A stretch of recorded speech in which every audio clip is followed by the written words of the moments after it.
Selamat berjumpa pendengar dan pemirsa dimanapun Anda berada. Dan kali ini pendengar RRI kita berjumpa dalam program obrolan untuk kelompok rentan. Tadi mengawali kebersamaan kita sudah kita dengarkan satu lagu penampilan dari siswi Sekolah Luar Biasa Negeri 1 Kota Palangkaraya bersama dengan Adiba. Pelan-pelan saja, lagu yang dipopulerkan oleh Tantri Kotak. Ya, baik pendengar RRI, kali ini tentu dalam program obrolan kaum rentan, kami akan mengajak Anda untuk lebih memahami dan juga peduli dengan kesehatan mental dan juga emosional. Dan kita akan berbincang dengan narasumber, sudah ada bersama saya, yaitu Ibu Rensi MPSI, seorang psikolog, dan nanti juga kita akan berbincang dengan Bapak Jambi Denudin SPD MPD, seorang praktisi pendidikan khusus. Bersama saya Supriyani akan menemani Anda lebih kurang 1 jam. Kita akan membahas tentang topik kita kali ini pendengar, yaitu menciptakan lingkungan belajar yang inklusif. Langsung dari Sekolah Luar Biasa Negeri 1 Kota Palangkaraya, Jalan RTA Milono kilometer 2,5 Kota Palangkaraya. Baik pendengar, kita akan ngobrol dulu dengan narasumber kita yang pertama bersama Ibu Rensi, MPSI Psikolog. Dan nanti kita akan ngobrol dengan Pak Jambi ya, karena Pak Jambi lagi ada kesibukan juga pada kesempatan kali ini. Langsung saja kita akan membahas nih Bu Rensi ya, terkait topik kita pada kali ini adalah menciptakan lingkungan belajar yang inklusif. Nah kalau dari segi psikolog seperti apa tuh untuk menciptakan lingkungan belajar yang inklusif tersebut? Iya. Kalau kita berkonsepnya pada lingkungan belajar yang inklusif, tentunya kita harus memahami nih, inklusif itu tentunya bagi semua ya, dengan latar belakang siswa yang berbeda-beda gitu ya, termasuk juga siswa yang dengan keunikan tersendiri gitu, dan itu yang harus disesuaikan nih, baik dari metode belajar ataupun adaptasinya gitu, sehingga dengan adanya pemahaman demikian gitu, bahwa ada penyesuaian dengan karakteristik siswa yang berbeda-beda, termasuk keunikannya yang berbeda-beda. Tentunya diharapkan lingkungan belajarnya itu sangat nyaman, kemudian aman, kemudian mendukung semua siswa tanpa terkecuali, tanpa membedakan latar belakang dan keunikannya tadi masing-masing, itu betul-betul memicu potensi masing-masing siswa untuk dapat berkembang dengan maksimal gitu. Baik ya, jadi harapannya sebenarnya Bu Rensi ya, setiap jenjang sekolah itu sudah ada begitu ya, mencanangkan sekolah inklusif ini. Iya, seharusnya ya. Betul, seharusnya. Jadi misalnya di daerah tersebut gitu tidak ada SLB yang tersedia. Benar. Nah, sekolah tersebut yang bisa menerima. Betul, karena harusnya kan pendidikan itu untuk semua ya.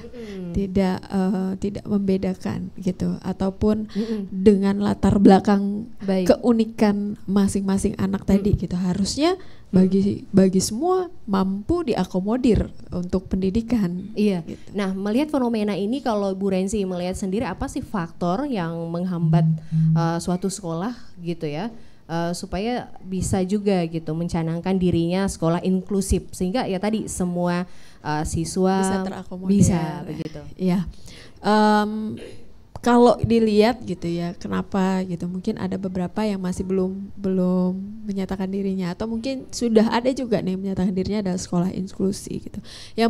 Yang perlu memang dipersiapkan adalah yang pertama, kesamaan pemahaman, kesamaan persepsi. Sekolah inklusi tentunya berbeda dengan sekolah reguler biasanya gitu ya. Ada penyesuaian atau adaptasi tersendiri terkait mungkin metode belajar, kurikulum, adaptasi, keterlibatan semua siswa termasuk juga orang tua. Itu harus punya kesamaan pemahaman atau kesamaan persepsi terkait sekolah inklusi. Jangan sampai nanti sekolahnya udah sekolah inklusi tapi ternyata misalnya nih ada orang tua yang kok sekolahnya begini gitu ya. Nah, artinya tidak hanya siswa yang di sekolah tapi juga orang tua, tidak hanya guru gitu ya. Jadi semua pihak harus memiliki kesamaan persepsi tentang sekolah inklusi. Itu yang pertama. Kemudian yang kedua adalah kesiapan. Kesiapan ini bisa jadi kesiapan sarana prasarana termasuk metode belajar tadi gitu ya, dengan menggunakan berbagai macam alat bantu misalkan, atau video atau penggunaan teknologi dan lain sebagainya untuk membantu proses belajar. Itu salah satu kesiapan. Selain kesiapan tadi sarana prasarana, termasuk juga adalah kesiapan SDM-nya. Gitu. SDM tentunya, kalau bicara SDM itu sebenarnya nggak hanya guru, tapi semua warga sekolah. Warga sekolah itu siapa? Guru, kepala sekolah, gitu. Satpam, atau ada ibu bapak yang bertanggung jawab di kantin atau jualan di kantin. Itu semua warga sekolah. Kesiapan dari warga sekolah untuk beradaptasi dengan sekolah inklusi dengan siswa yang beraneka ragam gitu. Baik ya, dan menarik sekali gitu ya dengan topik kita menciptakan lingkungan belajar yang inklusif ya, karena untuk pelajar yang berkebutuhan khusus ini kan tentu berbeda begitu ya, seperti apa treatment yang dilakukan. Nah kalau lingkungan belajarnya tidak mendukung pasti akan sulit gitu, dan faktor-faktor tadi penyebabnya. Nah kemudian juga kalau menurut Bu Rensi begitu, kalau kita melihat juga lagi sistem pendidikan yang ada begitu di Kota Palangkaraya khususnya, seperti apa sih udah menciptakan lingkungan belajar untuk siswa berkebutuhan khusus ini seperti apa? Ya, kalau kita bilang menciptakan lingkungan belajar tadi ya, tidak hanya warga sekolah, termasuk juga adalah orang tua. Bagaimana orang tua juga memberikan pemahaman kepada anaknya, misalkan kalau ternyata dia punya teman yang istimewa gitu ya. Orang tua juga harus paham, makanya tadi kan di awal harus punya persepsi bahwa oh ini anak saya sekolah di sekolah inklusi yang nantinya tidak menutup kemungkinan bahwa anak saya ini akan punya teman sekelas atau teman berbeda kelas yang istimewa, nggak sama seperti anak saya gitu. Nah bagaimana mengedukasi anak itu yang pertama, karena saya rasa kalau sekolah gitu ya, kalau sekolah mungkin udah ada persiapan-persiapan tersendiri gitu. Nah, namun harusnya gitu ya, ketika misalkan anaknya didaftarkan di sekolah itu, orang tua juga harus menyadari akan adanya kemungkinan itu tadi, sehingga orang tua mengedukasi anaknya, melakukan pendekatan terhadap anaknya, bagaimana menyikapi kalau ternyata anaknya memiliki suatu hari nanti ada temennya yang satu kelas ataupun temennya di kelas lain yang istimewa tadi gitu, sehingga itu akan sangat membantu gitu. Jadi terkadang saya temui gini, maksudnya karena saya juga berpraktek ya, terkadang orang tua datang nih membawa anaknya dengan kebutuhan khusus tadi, akhirnya terjadi masalah gitu waktu sekolah di misalkan di sekolah di mana teman-temannya, perlakuan, penerimaan gitu dari teman atau bahkan tidak jarang juga dari pendidik, tidak jarang juga dari orang tua yang lainnya gitu, protes gitu ya, kok belajarnya jadi begini, atau mungkin tadi dengan kekhususan tersendiri, keistimewaan temennya ini gitu, sehingga akhirnya dalam proses belajar jadi agak mempengaruhi gitu, sehingga ada proses gitu. Akhirnya anak berkebutuhan khusus ini tadi gitu ya, motivasi belajarnya turun, asa percaya dirinya turun, yang tadinya cukup baik dalam interaksi sosial udah masih mau gitu ya berteman ataupun ngobrol, akhirnya akhirnya menurun, mengalami hambatan gitu, sehingga akhirnya datang ke psikolog gitu ya. Dan tentunya kenapa bisa jadi terjadi seperti itu ya, udah pasti tadi kalau kita mau menciptakan yang inklusif, nggak bisa hanya guru saja gitu ya, nggak bisa, tapi semua siswa, guru dan orang tua gitu. Sepakat apa yang dikatakan Bu Rensi ya pendengar, bahwa memang setiap elemen di sekolah mendukung ya, karena yang namanya pelajar disabilitas atau berkebutuhan khusus ini kan berbeda. Betul. Nah takutnya ada diskriminasi, perundungan dan sebagainya. Betul. Begitu. Artinya memang edukasi kepada keluarga atau orang tua dari peserta didik itu penting. Nah menurut Bu Rensi sendiri bagaimana sih caranya begitu sekolah bisa berkolaborasi dengan orang tua atau keluarga tadi untuk bisa memahami situasi yang ada? Iya. Harusnya memang bisa berkolaborasi ya gitu, kalau pendidikan inklusi, terutama dari semua pihak tadi, orang tua dengan guru, bisa tidak hanya orang tua yang anak yang berkebutuhan khusus dengan gurunya, tapi orang tua lainnya gitu, karena itu punya peran juga, peran terhadap anaknya sendiri, peran juga terhadap membangun si anak yang berkebutuhan khusus gitu. Nah misalkan nih kan dari lingkup terkecil aja, kelas, misalkan dalam satu kelas di mana di situ ada 1 atau 2 gitu ya anak berkebutuhan khusus, ada perlu sebenarnya pertemuan tersendiri dengan orang tua yang berkebutuhan khusus, atau pertemuan tersendiri guru kelas dengan orang tua yang anak yang dengan sekolah yang reguler tadi gitu, yang biasa, yang tanpa berkebutuhan khusus, sehingga akhirnya nggak ada miskomunikasi, nggak ada kesalahpahaman, karena tadi kesamaan pemahaman, kesamaan persepsi itu penting.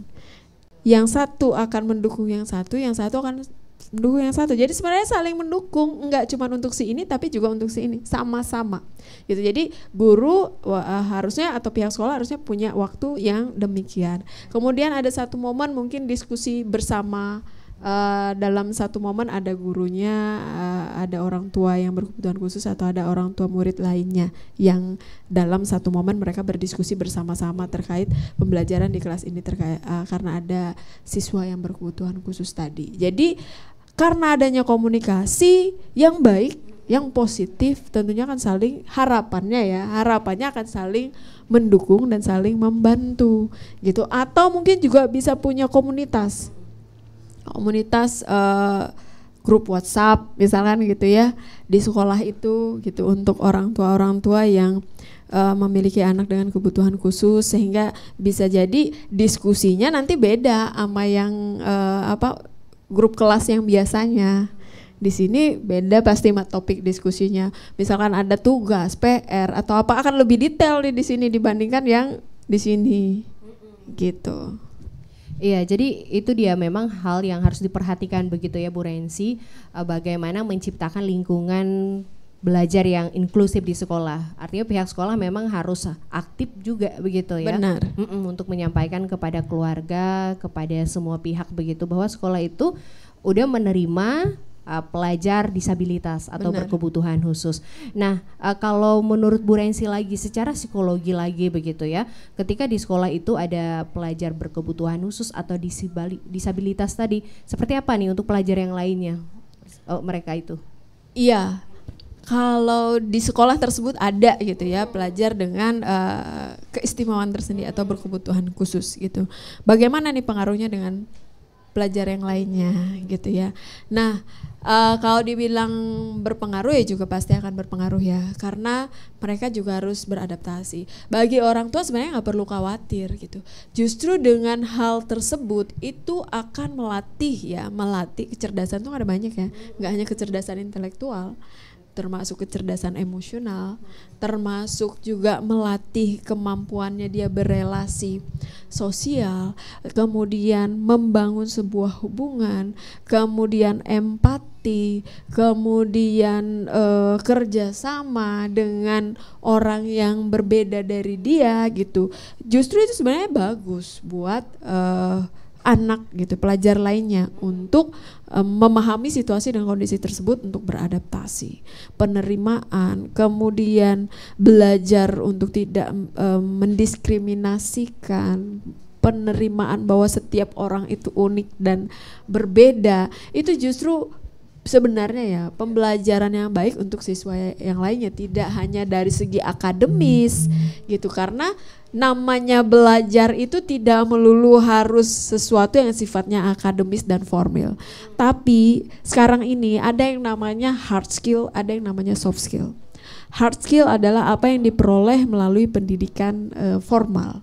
Soft skill itu tidak diperoleh melalui pendidikan formal, tapi hard skill tanpa soft skill juga akan terjadi hambatan nantinya nih ketika dia kerja, ternyata dia nggak tahu nih gimana caranya berelasi, membangun hubungan dengan orang lain. Itu adalah soft skill.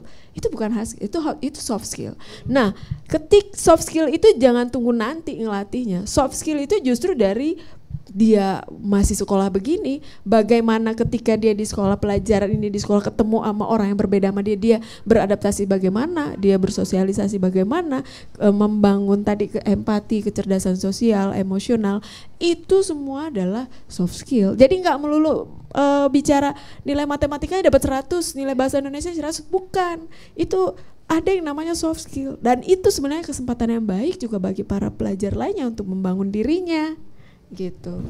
Baik ya, belajar dari dini membangun empati begitu ya untuk pelajar yang lainnya, bahwa bisa menerima teman-teman sebayanya dengan mereka itu adalah spesial, Iya. malah bisa menolong satu dengan yang lain. Benar. Nah kemudian balik lagi menciptakan lingkungan belajar yang inklusif. Manfaatnya tuh seperti apa sih sebenarnya Bu Ransi? Iya, kalau manfaat tuh sebenarnya banyak sekali. Selain tadi yang udah dibilangin hard skill, soft skill bagi pelajar yang pelajar yang tanpa kebutuhan khusus. Nah, bagi anak yang berkebutuhan khusus sendiri gitu ya.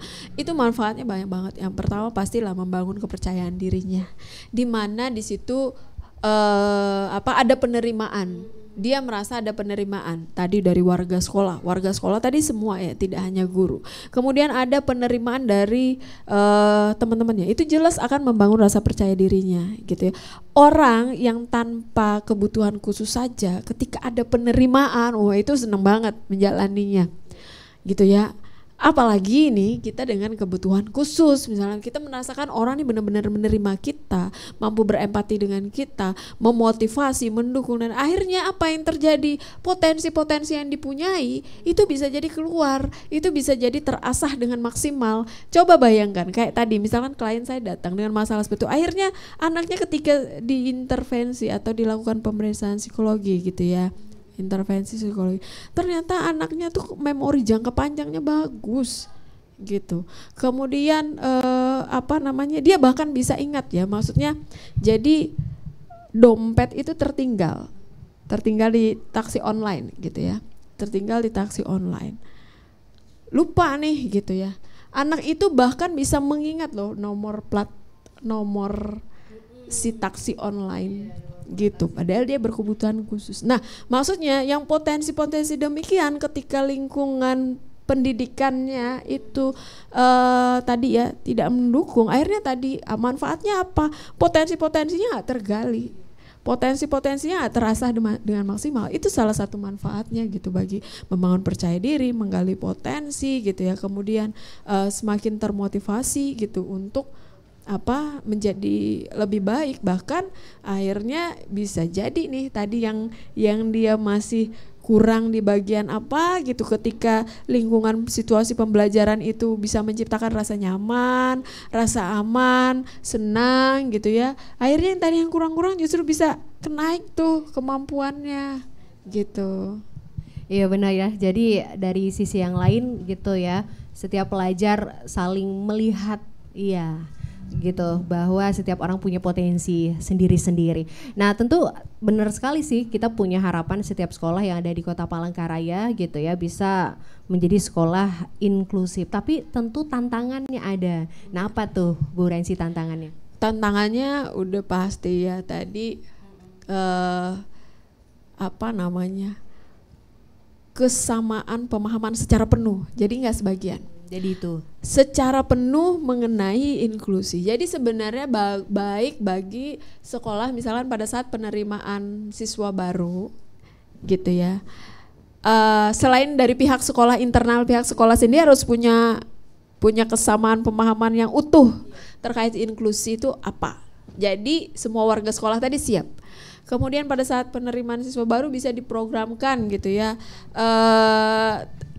Sekarang ada namanya MPLS gitu ya. MPLS-nya nggak cuma untuk siswa, mungkin ada satu sesi yang untuk orang tua gitu, dimana di situ menyampaikan terkait metode pembelajaran ataupun terkait tadi adanya bahwa sekolah ini inklusi begini nanti akan ada yang anak-anak yang istimewa juga bersekolah di sini gitu, dan diedukasi bagaimana orang tua nantinya akan mengedukasi kembali anak-anaknya ketika bersekolah di sini, ketika menemui temannya yang tadi berkebutuhan khusus atau teman-teman yang istimewa yang berbeda daripada dia gitu. Jadi ada sesi tersendiri sehingga memiliki tadi persepsi yang utuh terkait inklusi kepada semua pihak. Kemudian tantangan berikutnya ya kesiapan SDM-nya gitu. Mungkin ini juga salah satu yang membuat beberapa sekolah mungkin belum bisa inklusi gitu ya, atau mungkin yang sudah inklusi tapi belum berjalan dengan maksimal. Maksudnya SDM yang ada saja misalnya masih kurang misalkan ya dari segi jumlah misalkan. Karena tentunya kalau inklusi ketika memiliki siswa yang istimewa harus ekstra gitu, yang tadi mungkin kita bisa kecepatannya 90 km per jam, ketika punya itu misalkan speednya harus disesuaikan. Kemudian SDM-nya juga harus memahami terkait keunikan siswa gitu ya, berkebutuhan khususnya apa. Kemudian penyesuaian dari SDM ini guru misalkan ya, metode pembelajarannya bagaimana. Apakah lebih banyak visual, apakah lebih banyak kinestetik, motoriknya atau apa. Jadi harus disesuaikan, itu tantangan gitu. Karena misalnya ada satu kelas ada 40 siswa yang berkebutuhan khususnya ada 1 atau 2, 38 lainnya bagaimana? Kadang dilemanya di situ gitu. Saya mau nunggu yang 2, yang 38. Yang 38 yang 2 nanti. Nah, itu tantangan sekali. Selain itu ya sarana prasarana gitu. Iya, dan elemen yang semua disebutkan oleh Ibu Rensi itu memang harus dipersiapkan dulu sebelum sekolah itu mencanangkan dirinya. Benar, harus siap itu ya. Iya. Iya, kalau dilihat dari psikologi lagi nih ya, seorang psikolog begitu. Biasanya kalau pelajar atau siswa itu biasanya masalahnya mereka tuh apa nih, Bu Rensi, yang memang mereka alami gitu di usia-usia mereka? Iya, kalau ini sebenarnya tergantung usianya ya, karena beda usia beda tahapan perkembangannya. Tapi intinya kalau anak-anak usia pelajar yang paling mungkin ya yang paling perjuangan sekali itu adalah bicara masalah penerimaan gitu.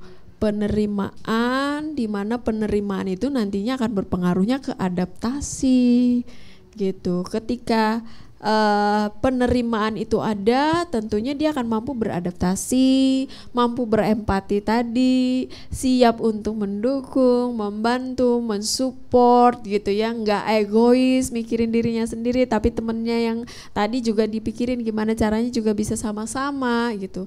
Nah, yang paling dominan kalau pada pelajar tentunya ada bicara masalah penerimaan tadi, karena nantinya kalau tanpa itu gitu, akhirnya potensinya apa? Potensinya tadi ya jadi mikirin diri sendiri, ini udahlah bodo amat, gak usah ditemenin, ditinggalin aja, atau bahkan potensi akhirnya melakukan tindakan bullying gitu.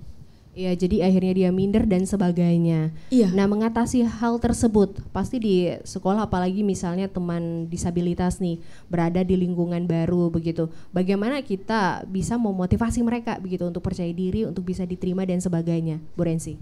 Iya, kalau untuk siswanya sendiri yang berkebutuhan khusus, bagaimana nih supaya mereka bisa lebih percaya diri gitu.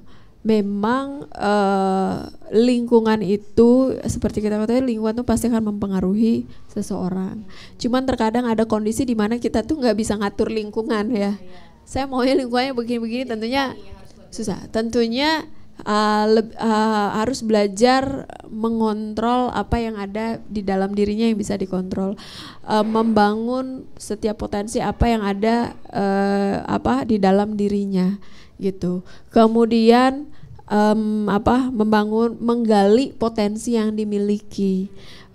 Kemudian ketika udah tahu potensi saya apa, disirusin gitu. Kalaupun memang ternyata butuh bantuan gitu ya, guru sebaiknya menyampaikan nih ke siswanya yang berkebutuhan khusus. Kalau memang ada apa-apa ngomong, kasih tahu, maksudnya diajarin nih siswanya untuk berani berbicara, berani curhat, berani menyampaikan apa yang dia rasakan, sehingga itu nantinya akan membantu dia tadi untuk lebih percaya diri, membangun dirinya gitu.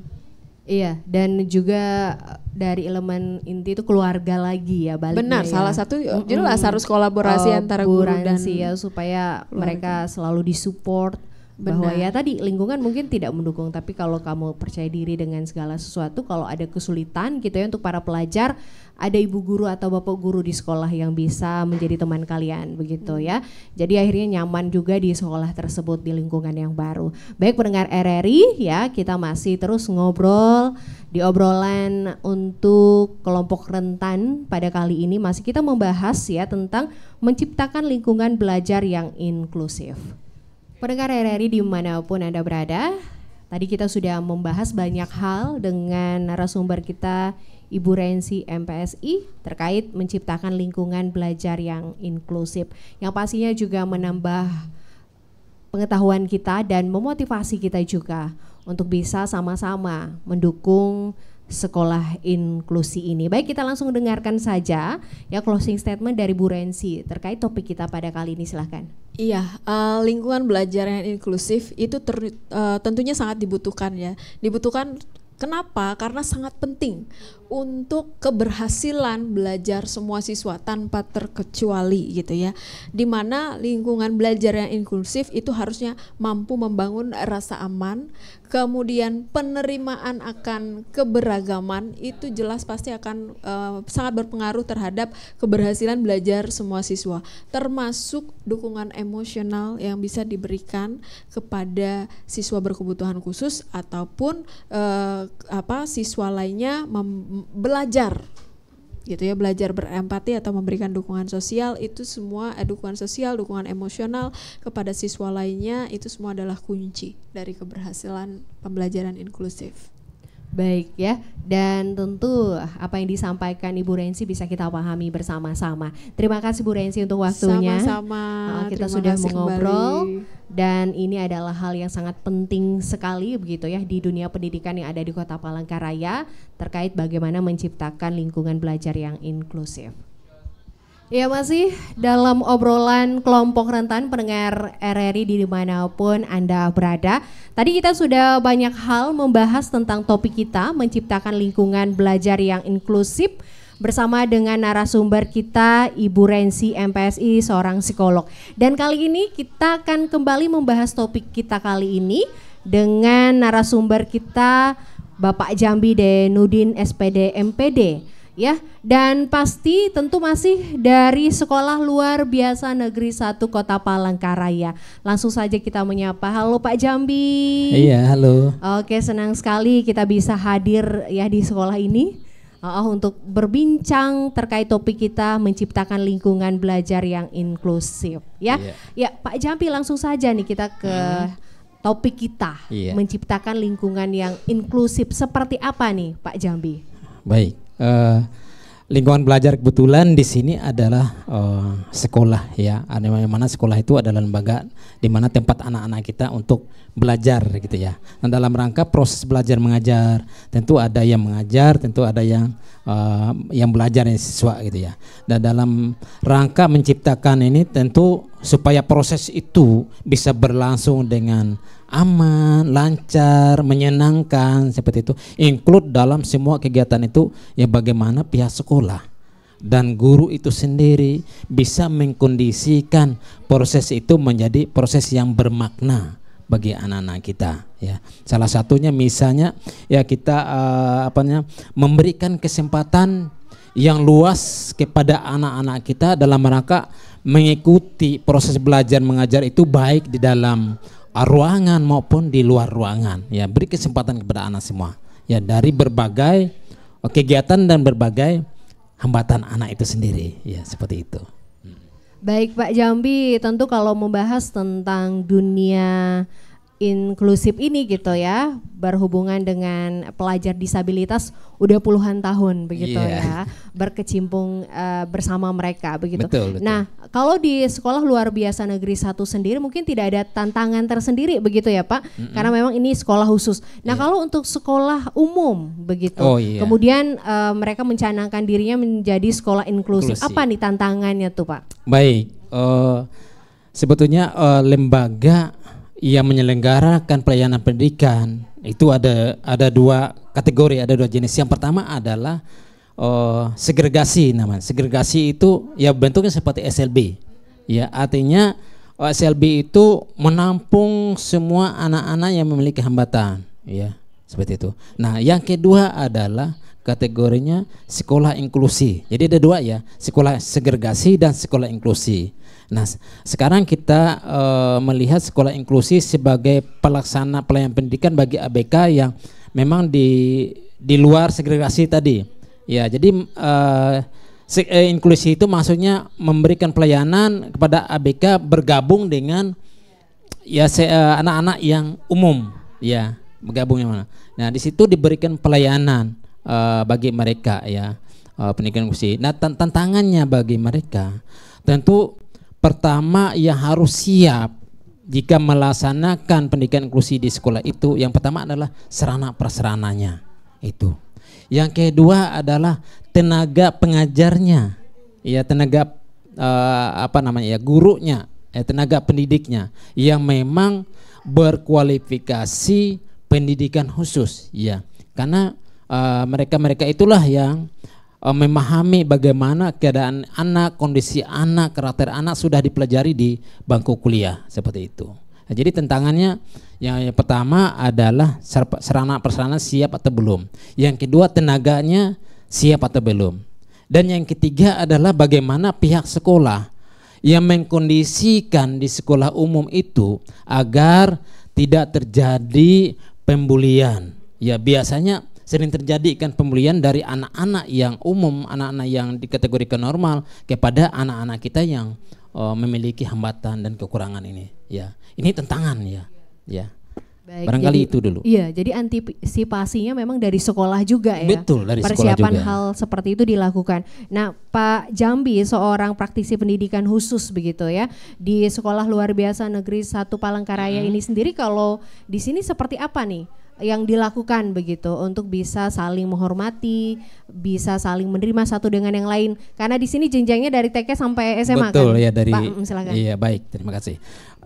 Tadi sudah saya katakan bahwa SLB ini adalah sekolah segregasi yang mana itu memberikan pelayanan pendidikan bagi semua jenis hambatan. Tidak hanya satu hambatan, misalnya hambatan penglihatan, hambatan pendengaran, hambatan intelektual, kemudian hambatan fisik, hambatan gerak seperti itu. Jadi berbagai hambatan ada di sini. Nah, tantangan kita bagaimana mengkondisikan sekolah ini sehingga terjadi interaksi dan komunikasi bagi semua hambatan itu, tidak ada ibaratnya yang artinya ini kelas apa-apa gitu kan. Nah, ini pihak sekolah melalui guru-guru juga ini harus menanamkan sikap artinya saling menghargai, sikap toleransi dari berbagai hambatan ini. Ya, saling ini tidak terlepas dari peran guru ya untuk setiap saat itu mengingatkan mereka dan pengawasan mereka juga karena di lingkungan sekolah. Jadi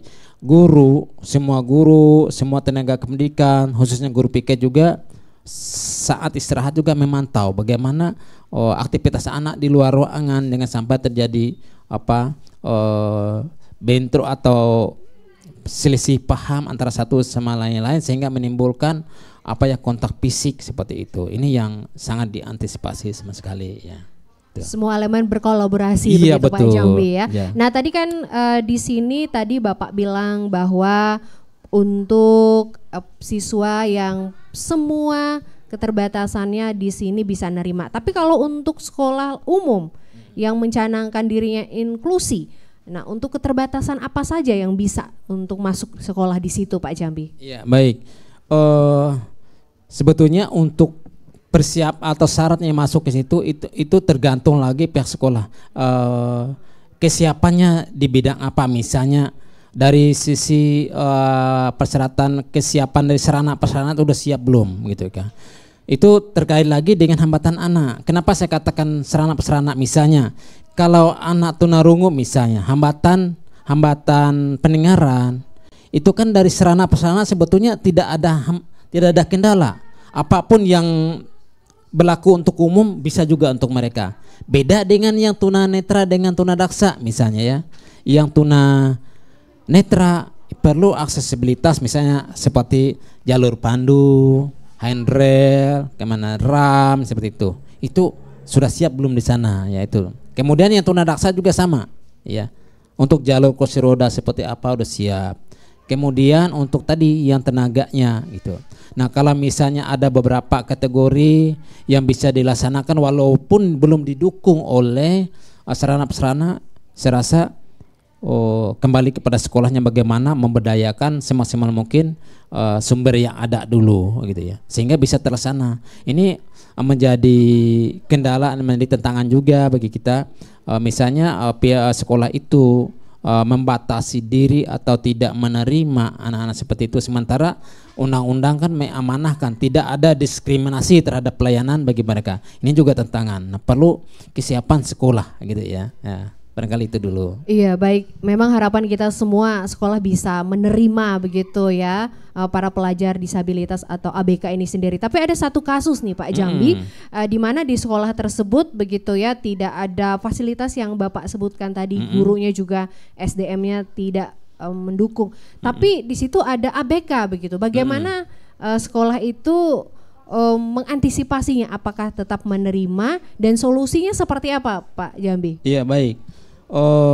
Saya katakan tadi bahwa ada beberapa jenis anak berkebutuhan khusus ya, yang mana mungkin pihak sekolah itu menerima itu sesuai dengan karakter dia, kemampuan dia.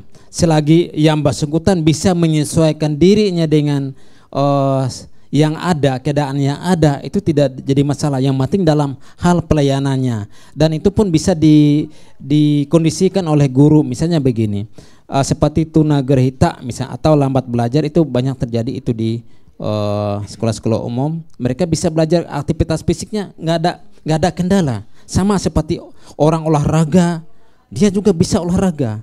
Cuma ada mata pelajaran tertentu mungkin yang mengalami hambatan. Nah, itu bisa ditangani secara khusus, bisa terpisah. Tapi dalam pembelajaran yang lain yang masih bisa bergabung, ya bergabung.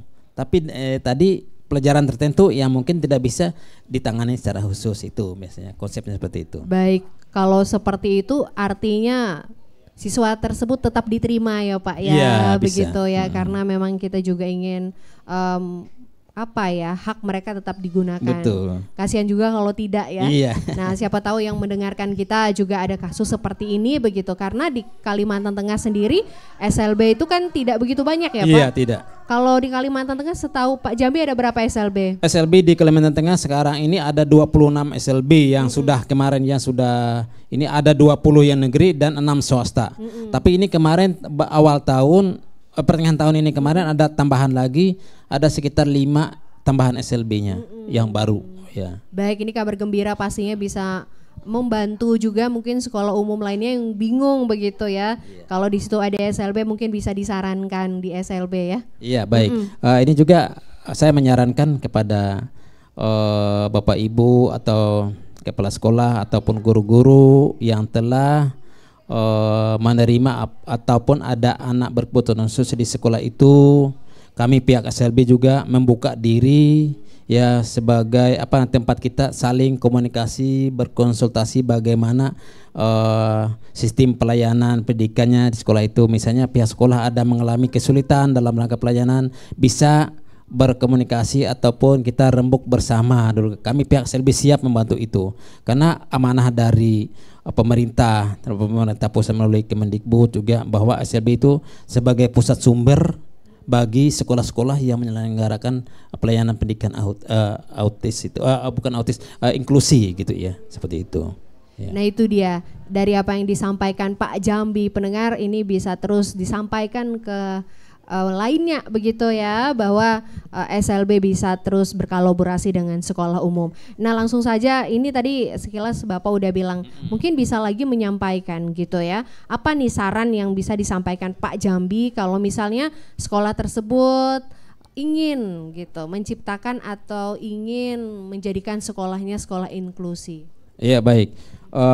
Yang pertama kita harus berkomitmen dulu ya, berkomitmen kita dalam rangka memenuhi amanat undang-undang bahwa setiap peserta didik punya hak yang sama dalam menuntut pendidikan, entah itu dimanapun gitu, termasuk entah itu di segregasi tadi, termasuk juga di inklusi. Mereka punya kesempatan. Nah, harapan saya pihak sekolah yang terutama sekolah umum yang menyelenggarakan pendidikan inklusi memberikan pelayanan kepada anak-anak kita yang memiliki hambatan, perlu menyiapkan beberapa hal, terutama gurunya dulu, tenaganya yang siap melayani mereka. Ya, syukur-syukur dari tenaga yang ada itu ada yang siap, tinggal diberikan pelatihan diklat, entah itu ke perguruan tinggi ataupun magang ke SLB misalnya untuk dalam tahap itu, atau bisa juga merekrut guru baru yang memang berkualifikasi pendidikan khusus ya untuk memberikan pelayanan bagi anak-anak kita yang ada di situ, bagi khususnya bagi anak-anak yang memiliki hambatan seperti itu. Kemudian sarana prasarananya juga ya. Kemudian harus ada laporan juga ya bagi dinas pendidikan bahwa sekolah ini melaksanakan pendidikan inklusi, ada laporan sekian anak ya, kategorinya apa yang sudah masuk di situ, lapor ya, sehingga nanti akan bisa ditindaklanjuti oleh dinas pendidikan bagi ini sekolah ini ada ABK-nya sekian, sekolah B ada. Jadi dinas juga punya data ya. Tentu sekolah harus melaporkan ini kepada dinas. Jangan sampai di situ ada pelayanan pendidikan bagi ABK tapi pihak lain tidak tahu gitu ya. Padahal di situ ada gitu. Itu akan menambah informasi kan, itu nanti akan menambah apa ya, ada kebijakan tersendiri lah dalam rangka pelayanan itu. Akan ada lebih kuat lah apabila diketahui. Dan itu tadi saya harapkan juga jika sudah ada anak yang sudah bersekolah situ ya, memang perlu kolaborasi, memang iya, kolaborasi bagi pihak yang penyelenggara maupun dengan pihak-pihak lain, termasuk tenaga ahli, misalnya dokter, misalnya psikolog ya, untuk menentukan bagaimana hambatan anak ini. Soalnya kadang-kadang yang kesulitan kita, anak ini awalnya diterima ya seperti anak biasa, tapi setelah berjalannya waktu ternyata baru tahu anak ini mengalami hambatan ini. Ini perlu kerjasama pihak sekolah untuk penanganan lebih awal supaya ada asesmen ya, asesmen kemampuan anak itu, dia kategorinya apa, golongannya apa, kemampuannya, karakternya seperti apa, seperti itu. Ya, ada kejujuran dari keluarga juga begitu. Betul, ya terkait siswa itu seperti apa. Jadi sekolah akhirnya tahu treatmentnya seperti apa begitu ya Pak. Ya, masih sekolah inklusi nih Pak Jambi ya. Bagaimana menurut Bapak menyesuaikan metode pembelajaran atau bahan ajar nih untuk memenuhi kebutuhan beragam siswa, termasuk yang ABK ini? Iya, baik. Nah gini, pihak sekolah ataupun bagi yang menyelenggarakan pendidikan khusus bagi semua kategori anak bagi hambatan itu, mereka itu juga punya apa ya, kurikulum gitu ya. Kurikulum itu ada 3 hal, 3 kategori. Pertama, kurikulum umum dulu, bukan kurikulum ya, pembelajaran umum namanya ya. Di pembelajaran umum itu ada pendidikan agama, bahasa Indonesia, matematika, sama seperti umum, itu program umum. Yang kedua adalah program khusus.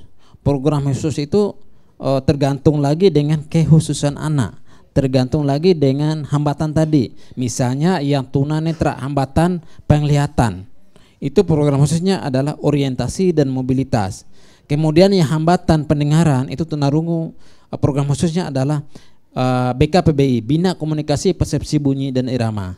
Kemudian yang tunagrahita misalnya, ada program khususnya adalah Bina Diri ya. Itu 2 program. Kemudian program yang ketiga, apabila sudah di jenjang SMP dan SMA, itu ada program keterampilan. Ya, program keterampilan ini mengarah kepada life skill nanti. Harapannya ketika sudah lulus, anak-anak itu punya keterampilan, ya tinggal keterampilannya dia pilih sesuai dengan bakat dan minatnya. Harapannya setelah lulus anak itu bisa mandiri dengan modal keterampilan yang mereka miliki itu tadi. Nah, itu jadi untuk program pelajaran berbeda memang dengan umum, ada muatan-muatan tersendiri ya. Kalau kurikulumnya sama, ada kurikulum di sekolah umum, ada mulai dari kurikulum KTSP, K13, sekarang kurikulum Merdeka, di SLB pun sama ya. Cuma ada khusus mereka ya. Itu pun yang khusus itu juga terbagi lagi dengan berbagai hambatan anak itu tadi. Yang tunarungu ini ada kurikulumnya ya. Ada silabusnya, terusnya yang lain juga sama seperti itu. Nah, guru pun untuk memenuhi pembelajaran sesuai dengan tuntutan kurikulum juga ya perlu mencari sumber-sumber yang memang relevan dengan itu. Memang kita ada juga buku yang memang khusus untuk anak-anak kita ya, tapi itu terbatas ya. salah satu upaya guru adalah mencari sumber-sumber itu entah dari lingkungan, entah itu dari referensi buku-bukunya lain yang sama temanya, tapi itu disederhanakan. Ya, temanya sama misalnya dengan yang sekolah umum, tapi untuk kedalaman materi disederhanakan oleh gurunya, menyesuaikan dengan kemampuan siswanya. Ya, seperti itu. Baik, wah ini pengetahuan yang penting sekali nih pendengar untuk kita ketahui seperti apa khususnya buat sekolah juga yang mempersiapkan diri untuk menjadi sekolah inklusi. Nah kalau boleh tahu nih mungkin ada yang pengen dengar berapa lama sih sebenarnya Pak Jambi gitu ya berkecimpung dengan siswa ABK ini. Iya, baik saya sudah berkecimpung di dunia pendidikan khusus. Kebetulan saya juga latar belakangnya kualifikasi akademik dulu di pendidikan khusus. Saya jadi pegawai negeri tahun 92. Jadi sekarang ini sudah 32 tahun lah berkecimpung di SLB.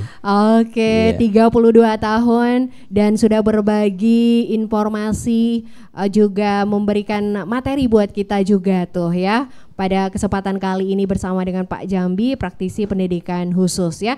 Dan yang pasti pendengar RRI, kita sudah membahas ya kali ini di obrolan kelompok rentan terkait menciptakan lingkungan belajar yang inklusif. Kita sudah tahu banyak seperti apa yang dilakukan gitu ya untuk sekolah kalau ingin mencanangkan dirinya sekolah inklusif, tantangannya juga seperti apa ya. Udah hampir 1 jam kita sudah membahas hal ini. Pendengar, yang pasti apa yang kita sampaikan ini bermanfaat untuk kita semua. Sebelum kita mengakhiri, kita mau dengerin dulu closing statement nih dari Pak Jambi terkait menciptakan lingkungan belajar yang inklusif. Silakan Pak Jambi. Ya baik, terima kasih. Saya sudah menyampaikan bahwa pelayanan pendidikan bagi anak berkebutuhan khusus itu ada 2. Yang pertama segregasi, ya bentuknya SLB, sekolah luar biasa. Yang kedua adalah inklusi.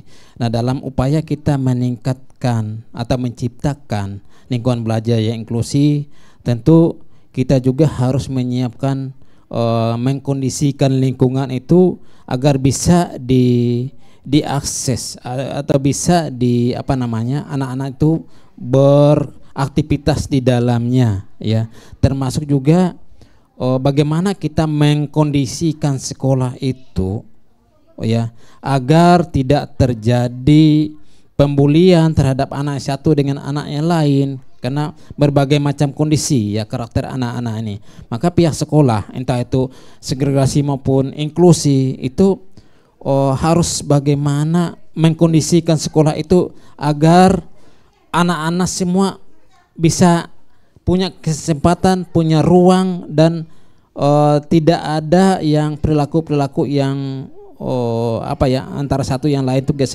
gesekan, entah itu ucapan yang menghina, teman-temannya lain itu. Sekolah harus memberikan pemahaman kepada orang tua, kepada siswa yang ada di sekolah itu. Soalnya kadang-kadang anak itu yang saya sering mendengar juga ada anak ABK sekolah itu bukan temannya yang tidak setuju, justru orang tua dari siswa yang lain gitu. Takut anaknya bisa seperti itu gitu. Padahal ini anak-anak kita perlu sosialisasi. Maka salah satu konsep dari sekolah inklusi itu adalah membiasakan anak supaya berkomunikasi, berinteraksi, bersosialisasi dengan anak-anak yang umum, anak yang normal, itu kesempatan gitu. Nah ini yang perlu jadi itu ya kesimpulan dari saya. Mari kita sama-sama bergandengan tangan, semua stakeholder pendidikan, pihak sekolah, orang tua ya gitu. Kita memberikan pelayanan terbaik bagi anak-anak kita, putra-putri bangsa kita. Terlepas dari dia punya hambatan, punya apa, tapi mereka punya hak yang sama untuk menimba ilmu dimanapun dalam rangka menyiapkan mereka berpartisipasi dalam pembangunan secara umum, paling tidak untuk berguna bagi keluarga dulu, bagi masyarakat, insya Allah bagi negara gitu ya. Barangkali itu dulu. Baik, terima kasih Pak Jambi ya. Baik, pendengar dan pemirsa RRI, demikian obrolan kelompok rentan kita pada hari ini. Terima kasih kembali kepada Ibu Rensi, MPSI Psikolog dan juga praktisi pendidikan khusus Pak Jambi. Iya, sama-sama. Dan udah telah berbagi nih pengetahuan dan pengalaman buat kita. Terima kasih juga kepada siswa SLB Negeri 1 Palangkaraya atas penampilan yang inspiratif. Semoga obrolan kelompok rentan hari ini bermanfaat untuk kita semua. Sampai jumpa di obrolan kelompok rentan berikutnya. Ini dia penampilan terakhir kita. Pendengar, ada lagu yang akan dibawakan oleh siswi dari Sekolah Luar Biasa Negeri 1 Palangkaraya atas nama Naswa dengan judul lagu Elok Indonesiaku. Saya Supriani pamit dan undur diri. Terima kasih.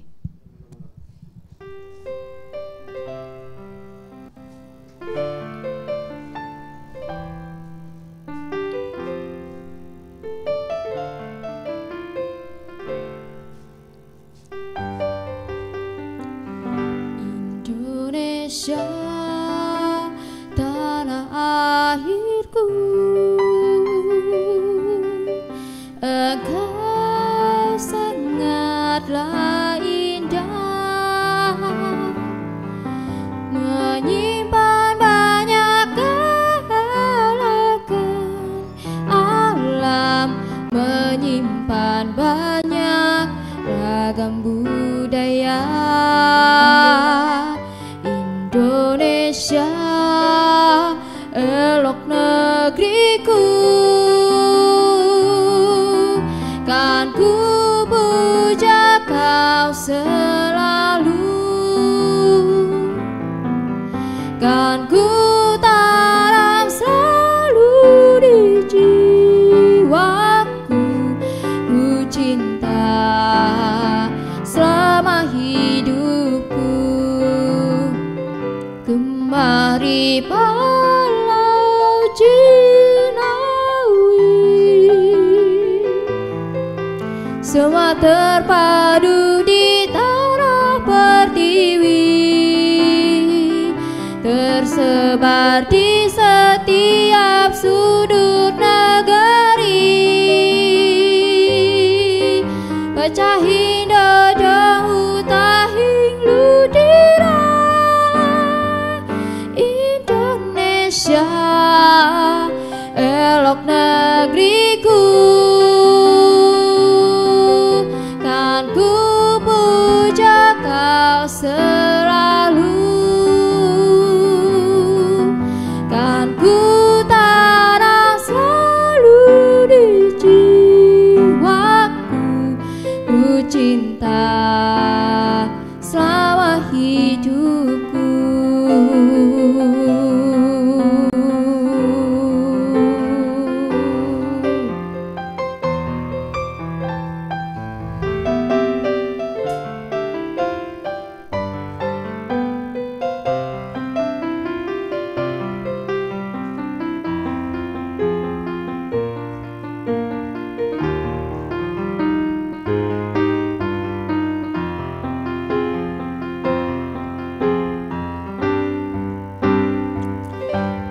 Indonesia, elok negeriku, kan ku puja kau selalu, kan ku tanam selalu di jiwaku, ku cinta selama hidupku. Kemari Palau Jinawi, semua terpadu di tanah pertiwi, tersebar di setiap sudut negeri, pecahin dodong utahing ludira.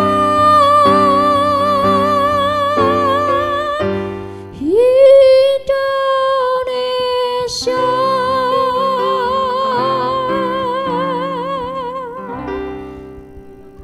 terima kasih.